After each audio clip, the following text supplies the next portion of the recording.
Alors bonsoir, nous sommes le 2 Sivan et 5781 et le 12 mai 2021. Donc comme d'habitude, nous avons notre rendez-vous du mercredi soir et ce soir le thème est la révélation de Dieu et Jérusalem. Et je voudrais dédier ce shiur à la Refoua Shelema de tous ceux qui sont encore malades du Covid ou d'autres choses, ou des bombardements qui se passent en Israël, que ce soit du côté arabe ou du côté juif en Israël, qu'ils guérissent, ainsi qu'à la mémoire de tous ceux qui sont morts, qu'ils soient musulmans ou juifs, parce que ce sont des êtres humains, et nous devrons être désolés de voir ce qui se passe là-bas, parce que malheureusement, les bombardements du Hamas touchent aussi des musulmans qui habitent en Israël, puisqu'il y a 2 morts du côté musulman aussi en Israël, et c'est dommage que des vies soient fauchées de cette manière, pour des raisons qui sont malheureusement qui sont désolantes, parce que c'est dommage de faire la guerre quand on peut se parler, quand on peut essayer de trouver des solutions. C'est sûr que je voudrais aussi dédier ce cours à la Refoua Shelema de plusieurs personnes, dont Alexandra Esterbat, Luna Patricia, Nathalie Shomoben Nicorin, Amalia Batrout, et Yoram Shimon Ben Miriam, ainsi que tous les malades. Ezrat Hashem, j'espère que Akadosh Baruch Hu va leur envoyer la Refoua Shelema le plus tôt possible. Et donc, comme je l'ai dit aussi, qu'on fait ce shiur à la mémoire de tous ceux qui ont disparu à cause de ces affrontements qui sont malheureux. C'est sûr que ce conflit n'est pas de maintenant, on le sait tous. Ce conflit a débuté il y a plus de 100 ans, et on espère en tout cas qu'on arrivera à vivre ensemble dans la paix et l'harmonie, parce qu'on voit que ce n'est pas tous les musulmans qui ne veulent pas que les juifs soient sur leur terre. Il y a une partie de ces musulmans qui sont très heureux de vivre avec les juifs et en harmonie, et il y en a d'autres qui ne veulent pas. Et malheureusement, on arrive à voir de l'anarchie dans les rues de plusieurs villes où il y a des musulmans, des arabes et des israéliens et des juifs qui s'affrontent, et on n'aurait pas voulu avoir des pogroms. Je dis bien des pogroms parce que quand on torche quand on met à sac des synagogues, quand on brûle des synagogues, ça nous rappelle des événements qui ont eu lieu avant la création de l'État d'Israël, ou des pogroms qui avaient lieu dans les villes en Europe où on voulait absolument tuer des juifs, on voulait violer des femmes juives, on voulait faire un tas de choses qui étaient malheureusement très graves.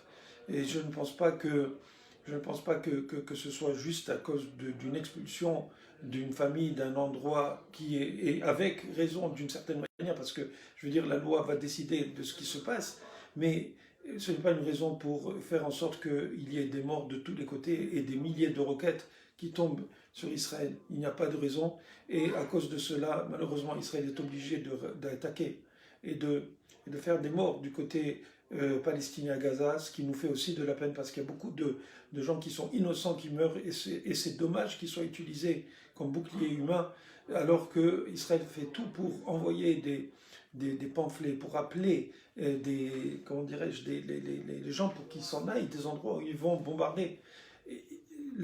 C'est clair qu'il n'y a pas de commune mesure dans la façon d'agir d'un côté ou de l'autre. Alors on prie Bezrat Hashem, avec l'aide de Dieu, que cette confrontation s'arrête et qu'on puisse vivre en paix et en harmonie les uns et les autres, avec de la prospérité pour tout le monde. Parce que c'est sûr que s'ils utilisaient tout cet argent à faire vivre ces pauvres habitants de Gaza, au lieu de creuser des tunnels et de faire des missiles pour attaquer Israël, peut-être qu'on aurait plus de bonheur dans ces endroits. En tout cas, je peux vous dire, c'est sûr que nous avons vu aussi des événements concernant Jérusalem. Moi-même, ça m'a fait extrêmement de peine de voir qu'il y avait on a mis le feu à un arbre sur l'esplanade du temple, Et c'est dommage de voir ces choses-là, ça frappe l'imagination, alors qu'en fin de compte, cet endroit est le mieux gardé pour ne pas qu'il y ait des débordements, Et on a vu tous sur les vidéos des monceaux de pierre qui étaient prêts pour attaquer les Juifs. C'est dommage qu'on arrive à cela. Ça nous rappelle des événements qui ont eu lieu auparavant, dans 2000 ou même avant, quand il y avait des Arabes israéliens ou des Palestiniens qui jetaient des pierres du haut de l'esplanade des mosquées sur les Juifs qui priaient en bas au mur des lamentations pendant qu'il y avait la Birkat Kohanim. Je ne sais pas si vous vous rappelez, ça fait de cela 25 ou 30 ans, il me semble. C'est dommage qu'on arrive à ces choses-là, mais c'est la loi, si vous voulez, des hommes. Les hommes se battent pour leurs idées. Et Jérusalem a toujours été, et a été en tout cas pour le peuple juif, un endroit de prédilection, parce que c'est là que Abraham Avinu a amené son fils Yitzhak pour le sacrifier sous l'ordre de Akadosh Baruch Hu, et c'était bien Yitzhak qui l'avait amené, et non quelqu'un d'autre. Et Eliezer, son serviteur, et Ishmaël étaient restés en bas de la montagne. Il avait amené Yitzhak. Je vous signale encore une fois que quand on parle de Abraham et de Yitzhak et Yaakov, tous ces personnages font partie de l'héritage des musulmans aussi. Ça fait partie de l'héritage des chrétiens aussi. Donc, pourquoi? Parce que la Bible, c'est la base de toutes les religions monothéistes, on le sait. Donc, ils se basent sur ça. Ça veut dire qu'ils acceptent cela. Ça veut dire qu'ils sont d'accord avec ce qui est écrit. Donc, si c'est écrit que, par exemple, que Abraham a pris Yitzhak, son fils, et qu'il devait le sacrifier, c'était pas écrit qu'il a pris son fils Ishmaël. D'accord? Ishmaël, c'est pas Mohammed. Mohammed, c'est un autre personnage qui a créé l'islam. Bon, il se trouve qu'il y avait des Ishmaélim, des descendants de Ishmaël, qui ont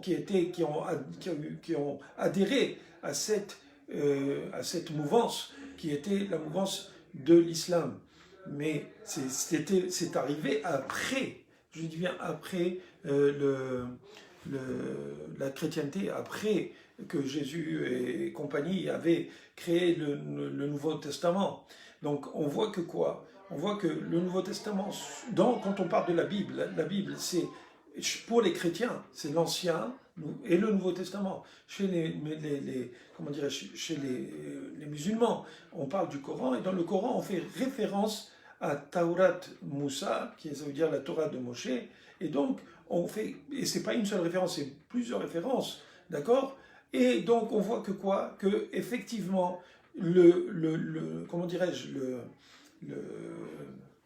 l'islam adhère à ce qui est écrit dans la Bible, dans la Torah. Et non seulement cela, on voit bien que chez les musulmans, puisque vous devez le savoir, vous avez des musulmans qui s'appellent Moussa, autrement dit Moshe, qui s'appellent Zacharia, autrement dit Zecharia, qui s'appellent Ibrahim, alors que nous on appelle Abraham, qui s'appelle Jacob, alors que nous on l'appelle Yaakov. Donc on voit que quoi? Qu'en fin de compte, ces gens-là, ces musulmans, ils adhèrent complètement à ce qui est écrit dans la Bible. Donc, qu'on ne vienne pas dire qu'il n'y a pas bon, ils peuvent croire ce qu'ils veulent, ils peuvent croire que Mahomet, il est venu pour rénover le judaïsme, pour rénover le monde, et c'est lui le Messie, ou que le Messie va venir, c'est le dernier des prophètes, il n'y a pas de problème, c'est leur croyance. Mais pourquoi, si dans le Coran, on ne fait pas référence à Jérusalem, et si dans le Coran, on dit qu'on doit respecter les Juifs, alors pourquoi à ce moment-là, faire autant de problèmes autour de Jérusalem? D'accord, il y a eu des conquérants, d'accord, il y a eu Omar, il y avait la mosquée d'Omar, il y a la mosquée Al-Aqsa. Ok, ils ont conquis l'endroit, ils l'ont enlevé aux croisés, et ils l'ont gardé. Ils l'ont gardé jusqu'à un moment. Mais à la base, il n'y avait ni les chrétiens, ni les musulmans. Mais à la base, il y avait un pays qui s'appelle Israël, qui à la base lui-même s'appelait Eretz Kenaan. Et si on croit en Dieu, si on croit tous en Dieu, que ce soit les juifs, que ce soit les chrétiens, que ce soit les musulmans, on croit en Akadosh Baruch Hu, eh bien, Akadosh Baruch Hu, il a donné cette terre, il a promis à Abraham pour ses descendants. Et on sait que ses descendants venaient à travers Yitzhak. à travers Yitzhak et à travers Yaakov, parce qu'il s'est révélé, et on le voit bien qu'il s'est révélé dans la Torah. C'est écrit dans la Torah qu'il s'est révélé, pas seulement à Abraham, il lui a dit sa descendance, mais il s'est révélé à Yitzhak, et il lui a dit que cette terre sera la terre de ses descendants, et ensuite à Yaakov. Mais quel était l'endroit où Abraham a amené Yitzhak pour se faire sacrifier? C'était à Jérusalem, c'était au Har Moriah, c'est à l'endroit du temple, à l'endroit où il y avait le temple juif et où il y a maintenant les mosquées, d'accord? Mais celui qui avait et qui a eu la révélation alors que il a, comment dirais-je, il a institué cet endroit comme étant l'endroit du futur Beth Amikdash, c'était Yaakov. Yaakov, il s'appelle Israël. Yaakov, c'est le fils de Yitzhak qui est le petit-fils d'Avraham Avinu. Et Yaakov, qui a eu les enfants d'Israël, les béné Israël, Akadosh Baruch Hu lui a dit, regardez, allez voir dans Vayetse, dans la portion de Torah qu'on lit, qui s'appelle Vayetse, vous allez voir que Akadosh Baruch Hu s'est révélé à lui le fameux rêve où quand il a dormi, il a rêvé d'une échelle qui montait, qui prenait sa racine, si vous voulez, dans la terre et qui montait jusqu'au ciel. Et il y avait des malachim qui montaient, qui descendaient. C'était le songe de Yaakov, c'était le rêve de Yaakov. Et Akadosh Baruch Hu s'est présenté à lui et il lui a, donc il a prophétisé. Il lui a dit qu'il allait lui donner comment dirais-je, la terre d'Israël. Donc il a réaffirmé, après qu'il ait dit qu'il est promis à Abraham et à Yitzhak, il a réaffirmé encore à Kadosh Baruch Hu, il a redit à Yaakov. Donc on voit que quoi? Et c'est justement l'endroit où Yaakov a dormi et qu'il a rêvé, c'est l'endroit exactement du Beth Amikdash, l'endroit sur le mont du Temple, sur le Har Moriah. Et quand il s'est levé, il a dit, oh, maintenant je vois que cet endroit, il est kadosh, il est saint, et il a nommé Bethel, d'accord? Et cet endroit-là, c'était le Har Moriah, c'était le mont du temple, là où plus tard, David Améler, plutôt Shlomo Améler, a construit le temple, d'accord? Et bien sûr, il a régné à Jérusalem. David Améler, il a régné une partie de son règne à Jérusalem, et ensuite les rois, régnaient à Jérusalem. Et cela, ça fait à peu près 3000 ans, d'accord, que ça a commencé. Donc, c'est vrai qu'après, on a été en exil. On a été en exil et on est revenu. On est revenu après le premier exil de Babylone, et on a vécu encore 420 années, et ensuite il y a eu le deuxième exil, la destruction du temple par les Romains, et ça fait 2000 ans que le peuple juif a été en diaspora, il était exilé de sa terre, et Akadosh Baruch Hu a promis qu'il allait revenir, d'accord? Et comment il allait revenir? On le voit, je l'ai déjà dit dans un autre shiur, ça fait quelques semaines, on voit que Akadosh Baruch Hu, il le dit dans la paracha Vaïtranan et dans d'autres endroits, mais principalement Vaïtranan, c'est dans le 5e livre de Devarim. Pourquoi je parle de cela? Parce que dans cette paracha, on redit les 10 commandements. Les 10 commandements que Akadosh Baruch Hu a donnés au Béni Israël alors qu'ils étaient au pied du Har Sinaï. Et pourquoi je parle de cela? C'est parce que la semaine prochaine, Be'ezrat Hashem, nous allons célébrer Shavuot. Shavuot, c'est le jour, c'est la fête de Matan Torah, c'est la fête de la révélation divine, qui est encore plus grande que le Matan Torah. On appelle ça le Matan Torah, mais en fait c'est la révélation où Akadosh Baruch Hu, Dieu s'est révélé pour la première fois à toute l'humanité, et la dernière fois d'ailleurs. Mais qui c'est qui était au Har Sinaï et qui a vu ça, qui a ressenti tout cela et qui était proche de Akadosh Baruch Hu? C'est effectivement à ce moment-là où il y a eu où les bénis Israël ont senti, ont écouté, ont été en contact avec, excusez-moi, oui, c'est le don de la Torah, Matan Torah, je sais, mais ce que je dis, j'étais en train de lire une note sur l'écran, en fait de compte, c'est le Matan Torah, c'est le don de la Torah, mais c'est aussi, et c'est surtout la révélation, parce que c'est vrai que les 10 commandements sont comment dirais-je, un résumé de toute la Torah. Alors on appelle ça le don de la Torah. Mais la Torah, elle a été donnée complètement par Akadosh Baruch Hu, à Moshe, qui a transmis toutes les lois de la Torah, tout ce qui est écrit dans la Torah, toutes les 613 mitzvot, d'accord, avec les détails, comment les appliquer. Ça, c'était, si vous voulez, le don de la Torah intégral. Mais en résumé, c'était le jour de la révélation, c'était le jour de Shavuot, d'accord, où il y a eu une présentation de Akadosh Baruch Hu, où le Béni Israël était en bas de la montagne sacrée. Ce n'était pas la montagne, ce n'était pas le Har Moria, c'était le Har Sinaï, c'était dans le désert. Et tout le monde a entendu que Akadosh Baruch Hu a parlé. Mais ceux qui ont ressenti tout cela, ceux qui ont accepté la Torah, qui ont dit Naaseh Venishma, c'était les Béné Israël qui étaient sortis d'Égypte et qui ont reçu 49 jours plus tard la Torah si vous voulez, de la bouche de Akadosh Baruch Hu. Et cet événement, mes chers amis, c'était un événement qui était traumatisant. Pourquoi? C'est parce qu'il était traumatisé. Non, il était traumatisant parce que c'est Dieu qui parle. C'est le créateur de l'univers qui parle. C'est le créateur de la matière. C'est celui qui est au-dessus de la matière, au-dessus de l'univers, au-dessus de tout ce que vous pouvez imaginer. C'est Akadosh Baruch Hu.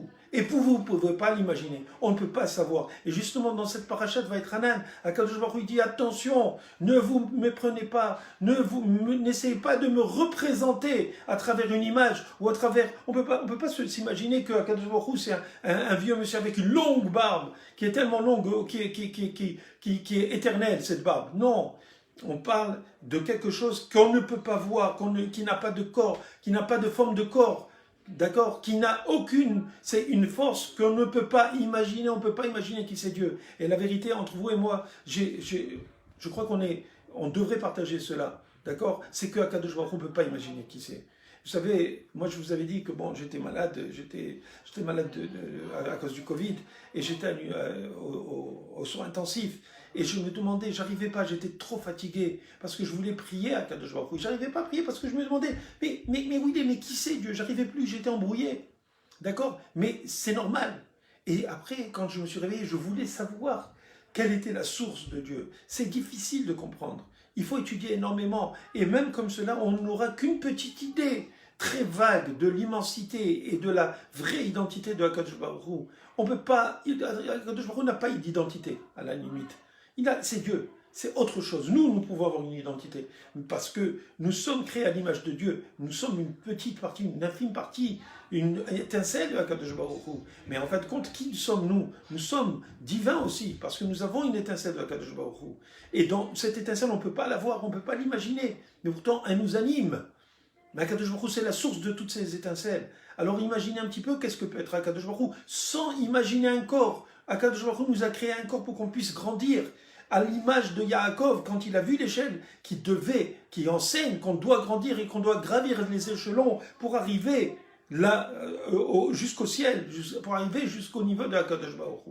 Mais pour en revenir à ce que je dis, on ne peut pas savoir qui est Akadosh Baruch Hu jusqu'à ce qu'on meure.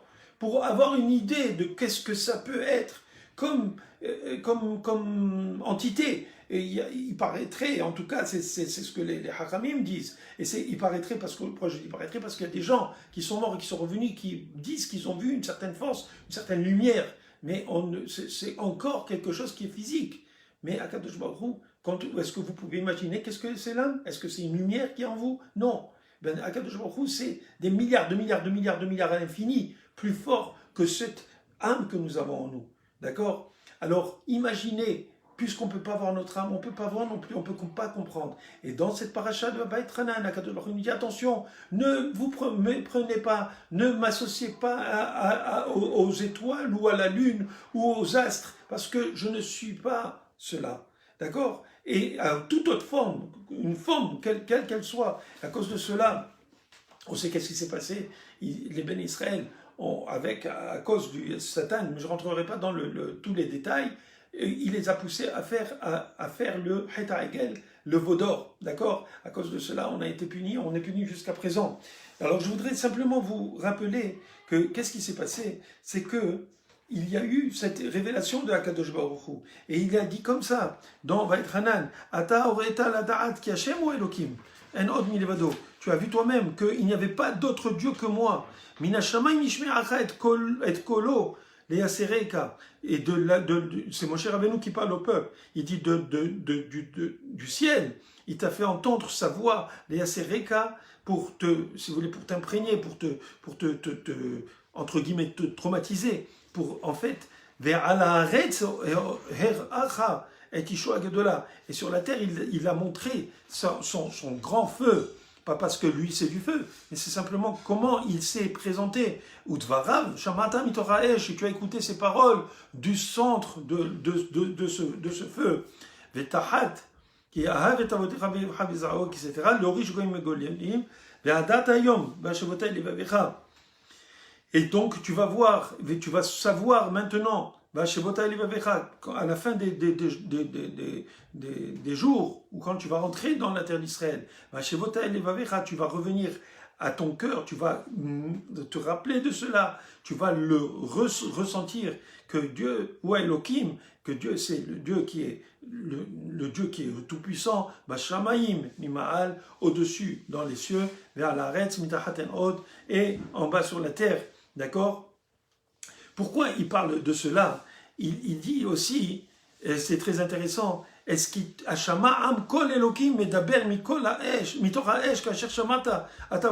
est-ce qu'un autre peuple a entendu la voix de Dieu, Medaber, qui parlait du centre du feu, comme tu as entendu, toi, et tu as vécu. Pourquoi il dit tu as vécu? C'est parce que quand on a cette expérience que Akadosh Baruch Hu nous parle, que Akadosh Baruch Hu lui-même nous parle, à nous des êtres humains, qu'est-ce qui se passe? En fin de compte, il y a des gens qui... Vayachi, ça veut dire quoi? Que tu as vécu. Ça veut dire que tu as vécu. Pourquoi tu as vécu? Mais tu vivais. Alors qu'est-ce que tu as à dire de Vayachi?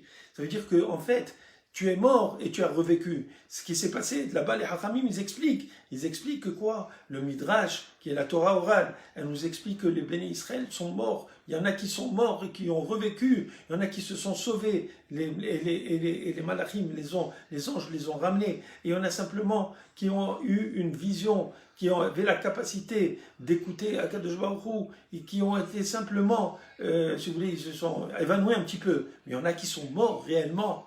D'accord? Chacun a vécu cette expérience traumatisante, je dis bien, parce que c'est Dieu qui nous parle, c'est le créateur de l'univers qui nous parle et qui nous donne qui nous a imprégnés de sa puissance en peu de temps. Et là, ceux qui sont morts, eh ben, ils ont revécu. Ils ont revécu quand il a dit à Anochi Hashem. Le deuxième commandement, il a dit le Yelecha, ils sont morts encore parce que c'était la deuxième parole. Mais après, ils ont dit à Kadosh Baruch Hu, on ne veut plus t'entendre. Et qu'est-ce qui est écrit? On veut pas. Ils ont dit à Moshe, on peut plus écouter Dieu parler directement. Pourquoi? Parce que c'est quelque chose qui est énorme d'écouter à Kadosh Baruch Hu. Et qu'est-ce qui s'est passé? Et effectivement, c'est écrit que quoi? Dans le Midrash, que Moshe Rabbeinu a continué à leur donner les 8 autres commandements. Ce n'est pas Dieu qui leur a donné, parce que c'était déjà énorme que Akadosh Baruch Hu parle pendant 2 paroles, c'est énorme, d'accord? Et les Haram disent aussi que quand il a dit à Anochi Hashem, il a dit tous les 10 commandements en même temps. Et quand il a dit Lo Yelecha, le deuxième commandement, il a dit tous les 10 commandements. Et les Béné Israël sont morts, en grande partie, ils sont revenus à la vie. Et c'est intéressant de savoir que quoi? Que Akadosh Baruch Hu, il leur a donné, à ce moment-là, il leur a dit, Moshe Rabbeinu, au nom de Dieu, il a dit, personne n'a été pris, personne n'a eu cette expérience, personne ne peut dire qu'il a eu une expérience comme cela, qui ne va pas se répéter dans l'histoire. C'est la première et seule fois qu'il y a eu cette révélation et qu'elle n'aura pas lieu encore. Ça veut dire que même quand le Mashiach va venir, on ne pourra pas écouter Dieu. Vous comprenez ce qui se passe? C'est une seule et unique expérience. D'accord? Et qu'est-ce qui se passe? Qu'est-ce qui se passe à ce moment-là? Il se passe que cet événement a été, comment dirais-je, transmis depuis cet événement jusqu'à nos jours. Comment? À travers un système de transmission ininterrompu. D'accord? De la même manière que les Béné Israël, ils sont venus chez Moshe, ils disent, écoute, on ne peut pas écouter Dieu parler, c'est fini. Après 2 paroles, on ne peut plus. Alors, qu'est-ce qu'ils ont dit? Moshe Rabbeinu, il a dit, ils ne peuvent pas écouter, ils ne peuvent pas t'écouter. Akadosh Baruch Hu lui a dit, alors toi, tu vas aller et tu vas leur dire à ma place. Et ça, c'est écrit dans la Torah. Et cette Torah, elle est écrite depuis qu'elle a été écrite, ça fait 3300 ans, depuis Moshe Rabbeinu qu'il a écrite complètement et qu'il a transmise avec 13 séphers, un pour qui était dans l'arche de l'Alliance, et 12 séphers, un pour chaque tribu. Et chaque juif devait écrire ce séfer Torah. D'accord? Depuis, ça fait 3300 ans, jusqu'à présent, on a le même Sefer Torah qui est dans toutes les synagogues, dans tout le monde, dans toutes les guénisotes, même dans comment dirais-je, là où on enterre la Torah. On enterre la Torah parce que tous les écrits, on n'a pas le droit de les jeter, les écrits kadosh, les écrits saints. Il y a des Sefer Torah qui sont dans des musées, qui sont tellement vieux qu'on a peur qu'ils s'effritent. D'accord? Et ce sont les mêmes Torahs, ce sont les mêmes paroles, ce sont les mêmes lettres qui sont écrites depuis 3300 ans, mes chers amis. Et chaque juif se fait un honneur et un devoir d'écrire, sinon plusieurs Sefer Torah durant sa vie. D'accord? Même des gens qui sont de religieux, ils font partie, ils écrivent une partie du Sefer Torah. Pourquoi? Parce qu'ils sont là pour dire qu'ils adhèrent à justement cet événement. Cet événement qui a été, que Akadosh Baruch Hu, tout ce qui est écrit dans la Torah, ça a été consigné dans la Torah parce que ça a eu lieu dans l'histoire. Et tous les bénis Israël étaient d'accord. Et quand ils écrivent cette histoire dans un Sefer Torah, ça veut dire qu'ils sont en train de témoigner comme quoi cette Torah elle est vraie, elle a été donnée à leurs ancêtres. Parce que maintenant, si on veut écrire un Sefer Torah, on va prendre le Sefer Torah qui a été écrit peut-être ça fait 50 ans. Mais on peut prendre un Sefer Torah qui a écrit ça fait 500 ans. Mais le Sefer Torah qui a été écrit ça fait 500 ans ou celui qui a été écrit ça fait 50 ans, c'est le même Sefer Torah, c'est les mêmes lettres comme je vous le disais tout à l'heure. Donc ça veut dire quoi? Ça veut dire que ce témoignage, il est non seulement écrit et il se transmet de père en fils et de maître à élève jusqu'à nos jours, mais pas seulement cela. C'est que dans les actions, le peuple juif a continué et continuera à appliquer la Torah, à mettre les téphilines, à fabriquer les téphilines de la même manière.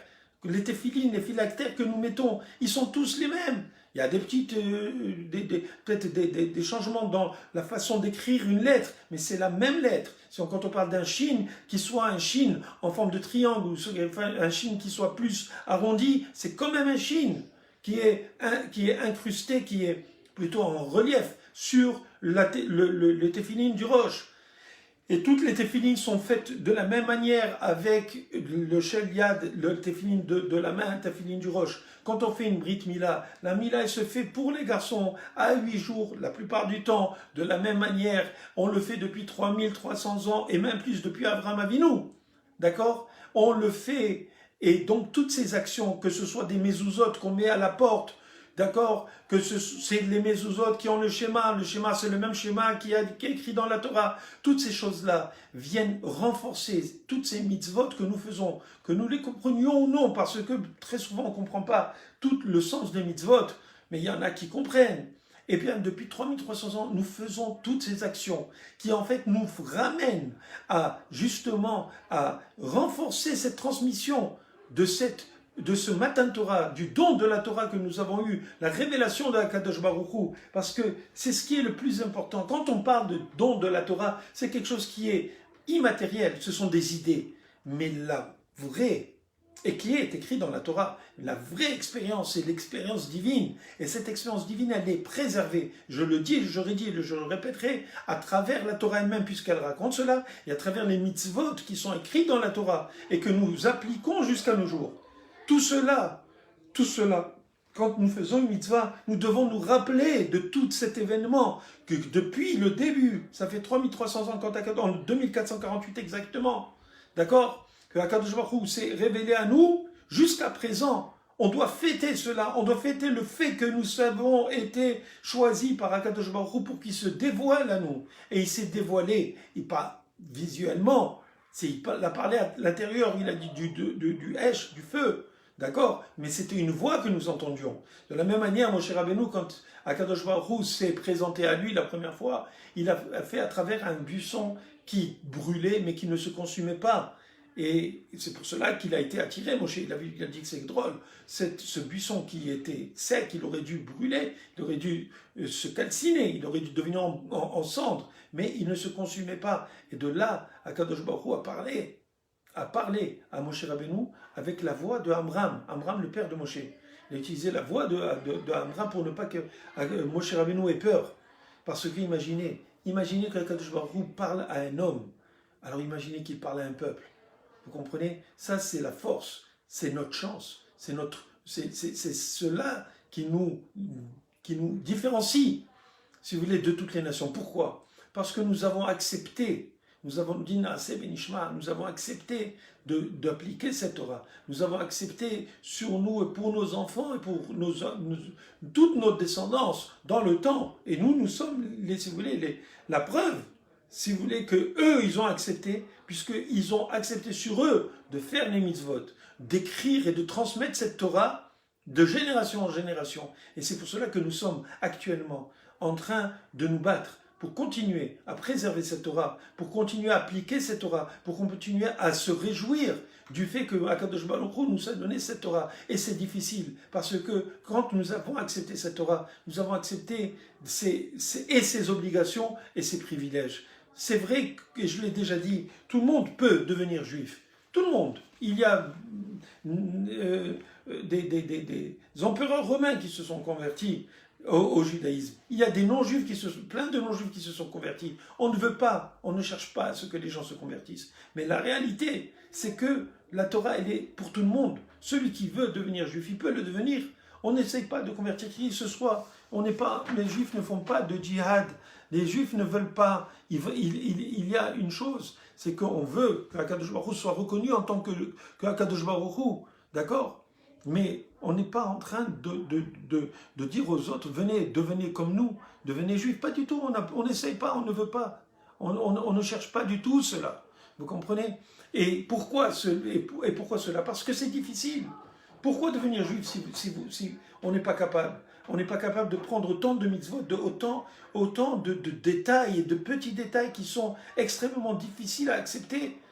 Un juif, il a énormément de responsabilités. Non seulement au niveau entre lui et Dieu, mais entre lui et son prochain juif, et entre lui et les non-juifs, qu'il doit imprégner, qui doit, si vous voulez, influencer à croire en Dieu et à être des bonnes personnes. C'est ça l'objectif de la Torah. L'objectif de la Torah, l'objectif du judaïsme était de donner à l'humanité une vision d'une humanité qui se respecte. Parce qu'après le déluge, d'accord, il fallait bien que le monde se rebâtisse sur des bonnes bases. Et Avraham Avinu nous l'a fait. Et c'est pour cela qu'il y a les chrétiens, les musulmans qui y croient. D'accord? Il y a peut-être 3 milliards ou plus entre ces deux nations qui sont les chrétiens et les musulmans et qui croient fondamentalement, c'est-à-dire de façon au moins idéologique, ils y croient. D'accord? Il y a des gens qui n'appliquent pas, c'est vrai. Il y a des gens qui font ce qu'ils veulent, c'est vrai. Il y a des gens qui veulent vivre comme les païens dans le temps, c'est vrai, parmi ces nations. Mais au niveau des idées, au niveau de l'idéologie, au niveau de la culture, ils ont accepté. Et heureusement, parce que sinon le monde ne tiendrait pas. Et même comme cela, nous avons encore de la difficulté. Nous avons de la difficulté à tenir le monde. Et c'est pour cela que nous avons des guerres, malheureusement. Et il faut savoir que, justement, c'était connu depuis le début, depuis qu'on dit Bereshit, et je vous l'avais déjà dit peut-être dans un autre cours, quand on a dit Bereshit, Rashi pose la question, pourquoi on a commencé par l'histoire de Bereshit et de la création du monde? On aurait dû commencer par la première mitzvah, qui est la sanctification du moi. Pourquoi on commence par l'histoire du monde? Pour dire, Akadosh Baruch Hu, Rashi vient et dit, parce qu'Akadosh Baruch Hu, il veut promulguer, il veut faire savoir au monde que c'est lui qui a créé le monde, qui a créé la terre d'Israël, et il la donne à qui? Le mérite à qui il veut lui-même donner. Pourquoi? Parce qu'à la fin des temps, les nations vont dire, vous êtes des brigands, vous avez volé la terre d'Israël. Effectivement, c'est ce qui est en train de se passer. On le voit. On voit que ce soit l'Union européenne, que ce soit même Biden qui a malheureusement qui a rejeté, parce que quand il y avait Donald Trump, il avait une certaine paix. Pourquoi? Parce qu'il a pris position, il a dit, moi je reconnais Jérusalem comme étant la capitale, puisque les États-Unis avaient reconnu, alors maintenant je vais appliquer ce que les deux partis, que ce soit les démocrates et les républicains, ont reconnu, et ils avaient dit qu'ils allaient transférer cette ambassade à Jérusalem. Dans le temps, j'avais fait une conférence sur cela, pour montrer à quel point c'était quelque chose d'extraordinaire qu'on n'avait jamais vu depuis 2000 ans, c'est-à-dire depuis la destruction de Jérusalem. Eh bien, les États-Unis, la première puissance mondiale de ce temps, a transféré son ambassade. C'est vrai que Biden, il a dit qu'il n'allait pas l'enlever. Mais d'un autre côté, ils sont en train de pédaler en arrière. Ils sont en train de vouloir absolument donner à l'Iran ce qu'ils avaient en 2015 et retourner et leur donner la possibilité d'avoir une arme nucléaire. Mais imaginez, si maintenant les gens de Hamas peuvent tuer des gens à distance, ils envoient des milliers de missiles. Et qu'est-ce qui va se passer si, Chas v'Shalom, l'Iran a des missiles et qu'ils ont des ogives nucléaires? Chas v'Shalom, ce serait la fin du peuple juif. Je sais qu'il y a beaucoup de gens qui se frotteraient les mains, qui seraient heureux au fond, on dirait bon, on en a fini avec le peuple juif. Mais comme je vous l'ai dit, Israël est indestructible. Pourquoi? Parce que ça a été promis. Vous avez qu'à voir le chiour sur l'indestructibilité d'Israël. Ça a été promis par Akadosh Baruch Hu, que jamais Israël ne sera détruit, même si on allait vivre juste en petit nombre. À un moment donné, je vous avais dit jusqu'à 500 000 personnes. Dans le peuple juif, on allait être éradiqué. Mais non, Akadosh Baruch Hu, il a dit, vous allez être jusqu'à la fin des temps dans le monde. Et c'est exactement ce qui se passe grâce à Dieu. On sait que ça ne va pas arriver. Mais maintenant, au niveau de ce qui se passe au niveau des gouvernements, bon, on fait la guerre parce que c'est comme ça que ça se fait. On n'est pas dans un monde qui est irréel, du temps des miracles ouverts. Non, il y a des miracles, mais on ne les voit pas. Combien de miracles il y a eu dans les opérations dans toutes les guerres que Israël a menées? Il y a eu plein de miracles qui ont été racontés jusqu'à quand ils étaient rentrés à Gaza. Combien d'histoires où il y avait des vieilles femmes qui se sont présentées, une vieille femme qui s'est présentée comme Rachel Imenu, et à plusieurs soldats qui étaient là-bas. Alors, est-ce qu'ils racontaient des histoires? Vous pouvez dire oui. Vous pouvez dire qu'ils ont imaginé, mais c'est des hallucinations collectives. C'est ça ce qu'on est en train de dire. Peut-être. Mais c'est clair qu'il y a eu, dans les journaux israéliens, combien d'histoires de miracles qui ont eu lieu. Mais ce ne sont pas les miracles qu'on a eus du temps de la sortie d'Égypte, ou de la traversée de la mer Rouge, ou du temps de la révélation de Har Sinaï. Non, ce n'est pas ce genre de miracle que nous allons vivre. Et nous vivons un miracle dans le sens que nous sommes jusqu'à présent. Nous sommes présents. Mais on doit le faire.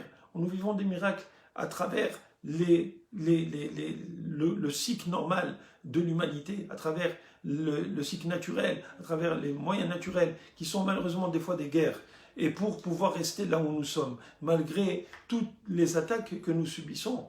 Combien il y a eu d'intifada? Combien il y a eu de gens qui ont fait exploser des restaurants et des bus jusqu'à présent, ce n'est maintenant qu'une façon différente de faire les choses. Et pourquoi tout cela? Parce que ces gens-là aussi, malheureusement, veulent garder un certain pouvoir. Et on le sait. Ce n'est pas uniquement au niveau idéologique, c'est parce que le Hamas veut le pouvoir, il veut le prendre au Fatah.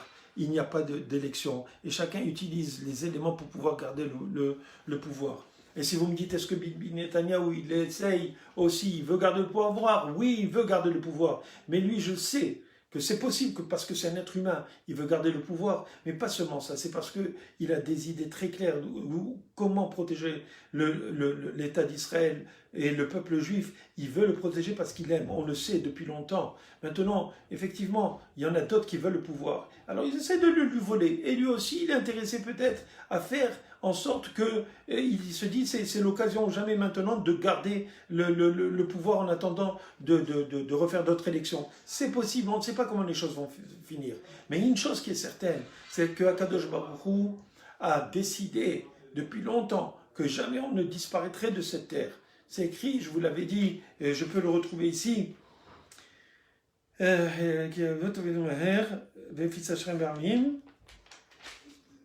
ועבדתם אלוקים Bikashtem Misham, attention,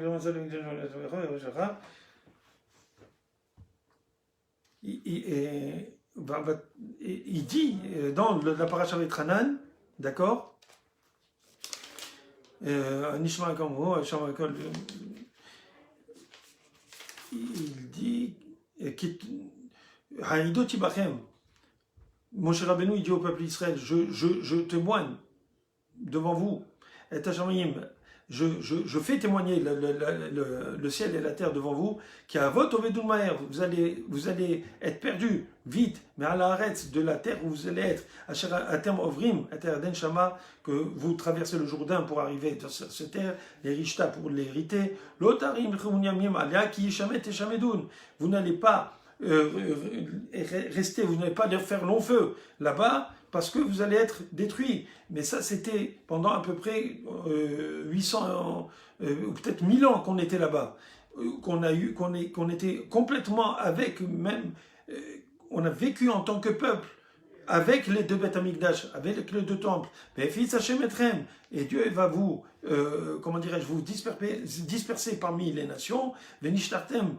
vous allez rester en petit nombre parmi les goïms, où Dieu va vous envoyer là-bas.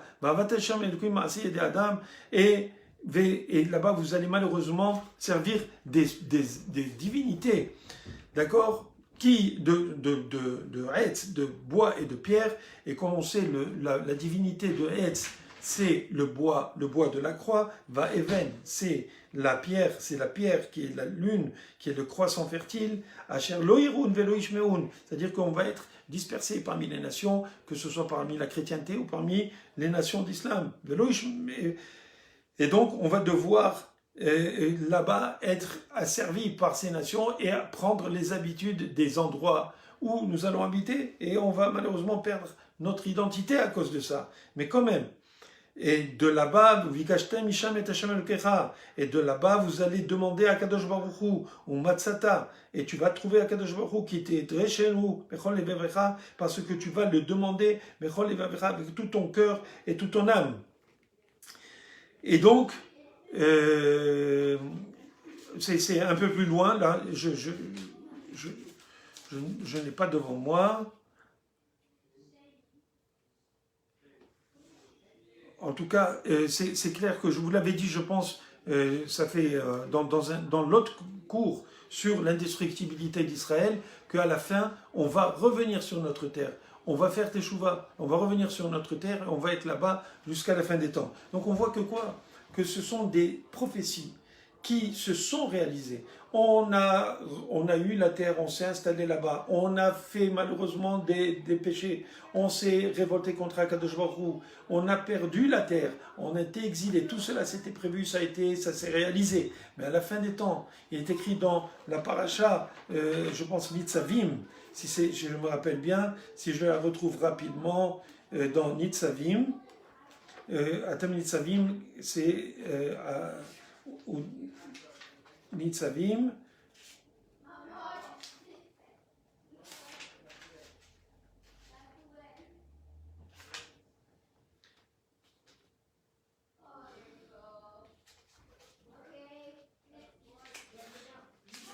écoutez, ça prend du temps de le retrouver, je n'avais pas l'intention de rentrer dans ces détails, mais de toute façon, c'est clair que c'est écrit qu'à la fin, on allait revenir sur nos terres, qu'à la fin, on allait, d'accord, qu'à la fin, on va revenir, c'est écrit dans Nitzavim, et voilà, il s'écrit dans le Pasuk Zaïm, Venatan Hashem Elokechet kol ha'alot ha'ele, halo oivecha vechosonecha ve'esheret redavucha ve'atem, ve'ata tashuv ve'shamata be'kol Hashem, et toi tu vas revenir à Kadosh Baruch Hu ve'shamata be'kol Hashem, et tu vas écouter les paroles de Dieu, la parole de Dieu ve'asita et kol mitzvotav, et tu vas faire toutes les mitzvot, asher anochim etzavecha hayom, et que je vous donne maintenant, que je vous ordonne maintenant. Et on voit combien de gens font teshuva actuellement, et on est revenu sur la terre, et Veotir echa Hashem Elokecha, Ufri ve'amdecha letova ki yashuv Hashem la susa alea letov kasher sasa lavotecha ki tishma kol Hashem mizotav. Et parce que ki tishma, ובהותירך השם אלוקיך בכל מעשה ידיך בפרי באמתך ובפרי אדמתך ובפרי אדמתך לטובה. En tout cas, c'est écrit d'une façon claire qu'on va revenir sur notre terre et on va jusqu'à la fin des temps, jusqu'à ce que le Mashiach y vienne et que tout revienne comme il était prévu, que ça devait être de la même manière que c'était avant d'être exilé. Et avec le Beth Amikdash, je sais que ça peut, pour les non-juifs et surtout les musulmans, ça peut être difficile d'accepter cela, mais c'est ce à quoi nous croyons que Akadosh Baruch Hu va nous ramener. Et il l'a fait puisqu'on voit que déjà une partie du peuple d'Israël se trouve sur la terre, et se trouve sur la terre d'Israël comme il a été prévu, alors que ça fait 2000 ans. Qui aurait pu prévoir que nous allions revenir en 1948 et que nous ayons notre terre, et qu'il y ait des synagogues et des yeshivot et toutes sortes d'instituts religieux, d'institutions religieuses qui font revivre le peuple, qui vont revivre la spiritualité du peuple d'Israël.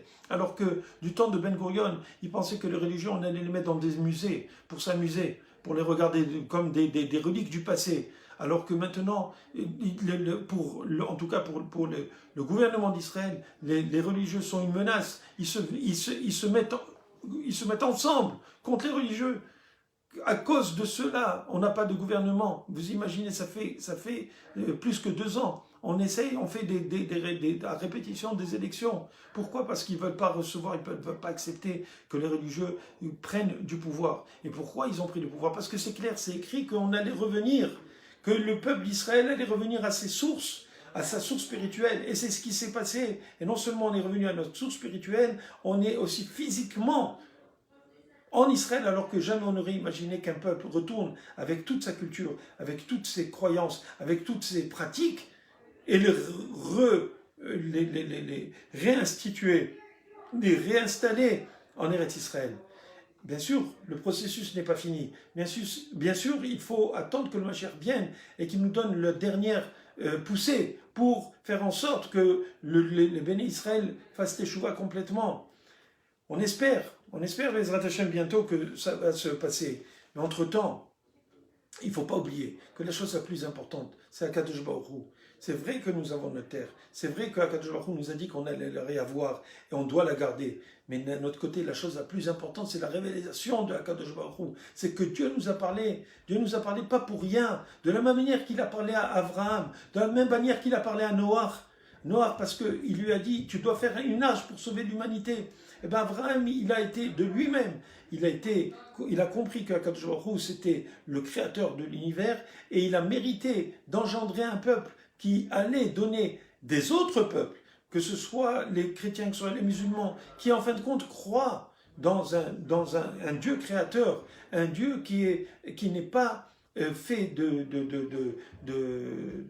qui n'est pas une idolâtrie, qui n'est pas une idole, qui est un concept, d'accord? Bien qu'au niveau des chrétiens, c'est pas évident, mais au niveau des musulmans, c'est clair qu'il n'y a pas à avoir d'idole, d'accord? Chez les chrétiens, il y a une certaine partie qui est encore païenne, qui représente le Fils, etc., avec des statues dans les églises, alors qu'on n'a pas le droit, nous, de rentrer dans des églises. On n'a pas le droit de rentrer dans une église parce qu'il y a des statues, mais de rentrer dans une mosquée, on a le droit. Pourquoi? Parce qu'ils respectent cet aspect que Akadosh Baruch Hu n'est pas du tout quelque chose qu'on peut voir et qu'on peut matérialiser.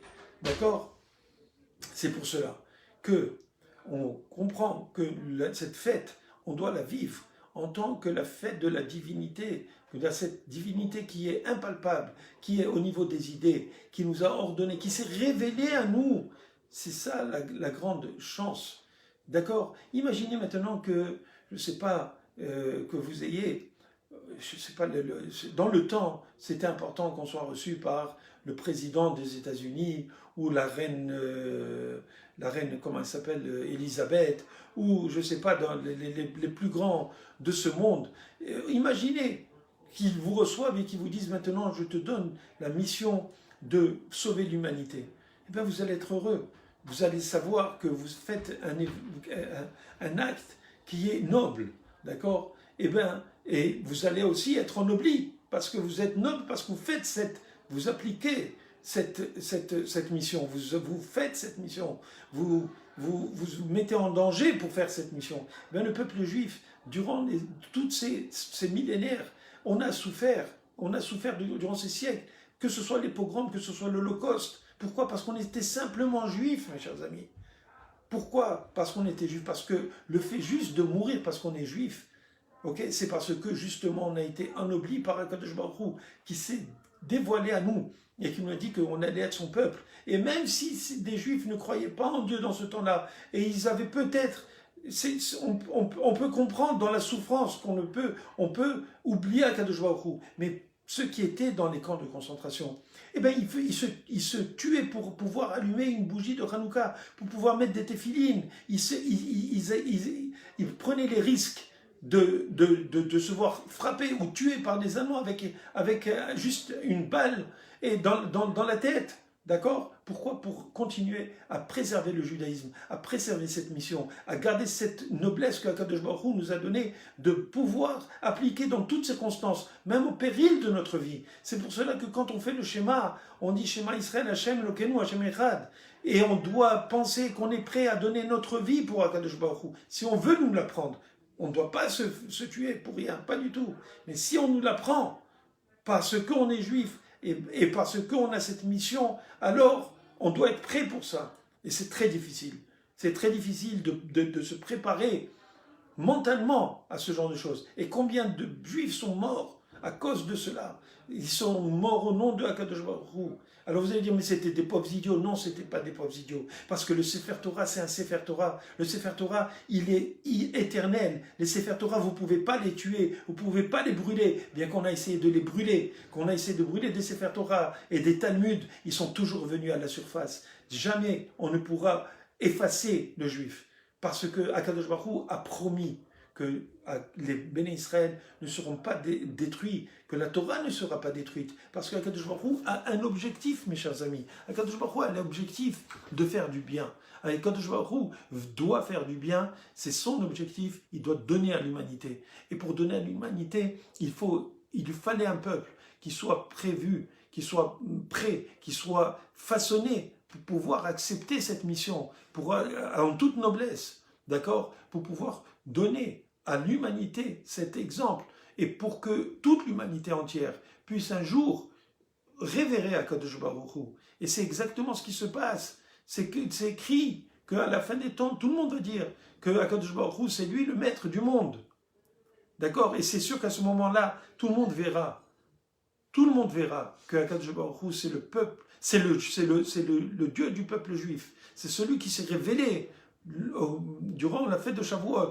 D'accord? Au Matan Torah, c'est lui qui donne la légitimité à ce peuple. C'est lui qui le fait parce qu'il a un plan. Et son plan, c'est de donner à l'humanité. Parce qu'Akadosh Baruch Hu est bon, il veut donner à l'humanité. C'est vrai que vous allez dire, alors pourquoi toutes ces guerres? Pourquoi tous ces morts? Parce que pour pouvoir grandir. Je le dis d'une façon succincte, il faudrait faire un cours sur ça, mais il faut bien comprendre, pour pouvoir grandir, on a besoin de Yetzer Hara, on a besoin de penchant vers le mal, on a besoin comment dirais-je, de voler aux autres, entre guillemets, je dis, on a besoin de l'humanité, doit tuer, l'humanité doit voler, l'humanité doit avoir une tendance à faire beaucoup de mal pour pouvoir sortir le bien. Parce que pour pouvoir faire sortir le bien, pour pouvoir donner si vous voulez, la récompense la plus grande, la reconnaissance la plus grande à quelqu'un qui s'empêche de se laisser aller à toutes les objections du monde, eh bien, il faut qu'il puisse avoir aussi d'un autre côté toutes les récompenses, et des récompenses aussi grandes que les punitions sont grandes. Et malheureusement, c'est à travers tous les méfaits du monde, que ce soit les guerres, que ce soit le vol, que ce soit les viols, que ce soit la souffrance, faire souffrir les autres, l'asservissement des autres, un tas de choses, d'accord, qu'on a la possibilité de grandir et de dire non, je ne veux pas choisir cela, d'accord. Et c'est vrai que nous, en tant qu'êtres humains, on se dit, mais pourquoi Dieu, il fait tellement, il aurait pu faire quelque chose de de petit, de gentil. Ça veut dire avec un petit peu de Yetzer Hara et un petit peu de Yetzer Tov et un peu de récompense par rapport à un peu de souffrance. Akadosh Baruch Hu, il ne fait pas les choses à moitié. Quand Akadosh Baruch Hu, il a créé l'univers, il a créé un univers énorme avec des milliards et des milliards et des milliards d'étoiles, et avec des planètes, avec des galaxies, avec ce que vous voulez. Quand il fait un arbre, il ne fait pas avec une feuille ou avec 100 000 feuilles, il fait avec des centaines de milliers de feuilles.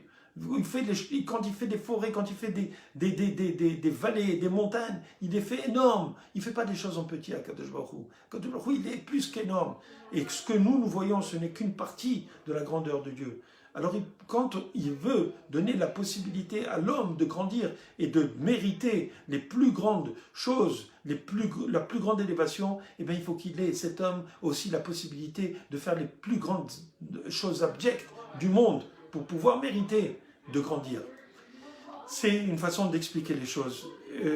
Comme je vous ai dit, on a la possibilité, nous les Juifs, de fêter ce dimanche soir, Be'ezrat Hashem, et lundi soir jusqu'à mardi soir, une fête qui est une fête extraordinaire. On parle de 2 jours parce que on est en dehors d'Israël. En Israël, ils font un seul jour, de dimanche soir à lundi soir. On a la possibilité de kiffer Dieu. On a la possibilité de comprendre de quel est comment dirais-je, notre privilège d'être ennobli par Akadosh Baruch Hu. Alors profitons-en et soyons nobles. Je vous donne, Be'ezrat Hashem, je vous demande de partager, comme d'habitude, cette vidéo le plus possible. D'accord? Vous allez faire une mitzvah. D'accord? De le partager le plus possible sur les médias sociaux.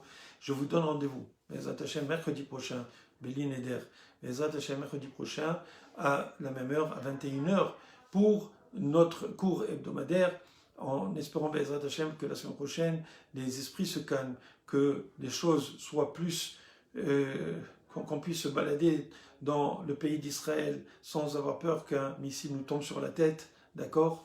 Et qu'il y ait une entente entre les peuples là-bas, que ce soit avec les Arabes israéliens.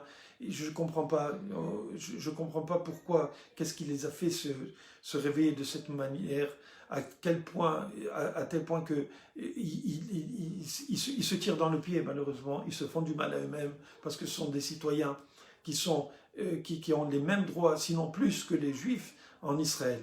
Alors, Be'ezrat Hashem, on se voit, Be'ezrat Hashem, la semaine prochaine. Je ne sais pas si moi je vais vous voir, mais en tout cas, vous me voyez. Alors, vous regardez, si je veux, vous voyez, on se voit, donc vous me voyez la semaine prochaine, et on s'écoute, parce que moi je m'écoute, et la vérité c'est que moi je me vois, mais je ne vous vois pas. Alors on se voit à Be'ezrat Hashem, la semaine prochaine, 21h, mercredi soir, en principe. Si vous avez des suggestions de shiur, des sujets que vous voudrez que je développe, ce sera avec plaisir. Envoyez un message à Rav Shlomo Sava sur Facebook ou sur la page El HaShoresh. Je vous remercie d'avoir été là parmi nous ce soir. N'oubliez pas de partager et je vous souhaite, Be'ezrat Hashem, une bonne fête de Shavuot. Et je nous souhaite encore une fois une paix, Be'ezrat Hashem, qui sera une paix totale et éternelle en terre d'Israël bientôt. Au revoir.